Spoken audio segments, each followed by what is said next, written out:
good faith, proper way, in order to return some or all of the documents that I openly and in very plain sight brought with me to Mar-a-Lago from our beautiful White House, just as virtually every other president has done in the past.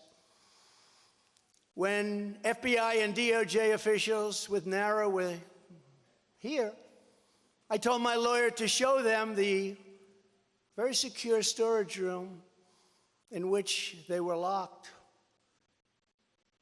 The FBI's sole request in writing was, could you please put another lock on the door? We immediately complied. It's a lot different than the Biden situation, isn't it? The next thing I know, we were raided by many gun-toting FBI agents who took whatever they wanted, including my passports and medical records. Everybody was in shock. Nobody had ever heard of such a raid before. We can't even believe it. Who would think that that could happen today? I immediately thought of the Fourth Amendment that protects against unreasonable search and seizure.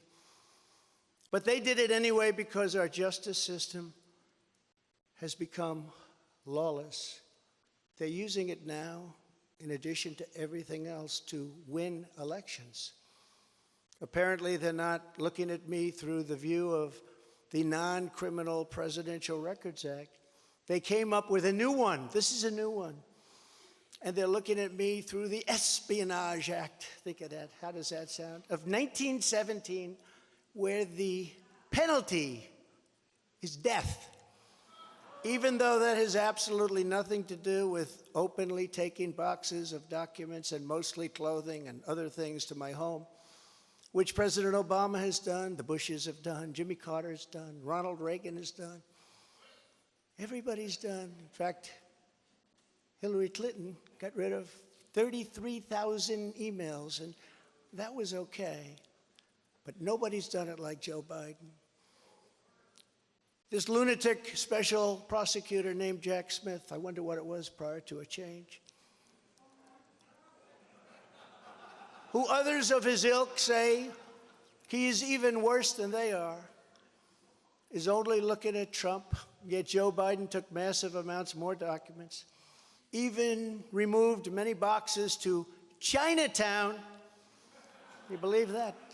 Just got $10 million from China. Where did that come from? I guess they were banking on Hunter's expertise and had others stored in unsecured offices in Pennsylvania and strewn all over his garage floor where his now very famous Corvette is also stored. All over the floor, including classified documents. But that's okay. Perhaps most importantly, he has 1,850 boxes in Delaware, which he is refusing to give up. But isn't that real obstruction? That's obstruction. As president, I have the right to declassify documents, and the process is automatic if I take them with me. It's automatic, declassify. Biden was vice president. He had absolutely no right to declassify as vice president. He doesn't come under the Non-Criminal Presidential Records Act. He comes under the very criminal Federal Records Act, unfortunately for him, but it's not going to matter because they don't follow the law, which has very severe penalties.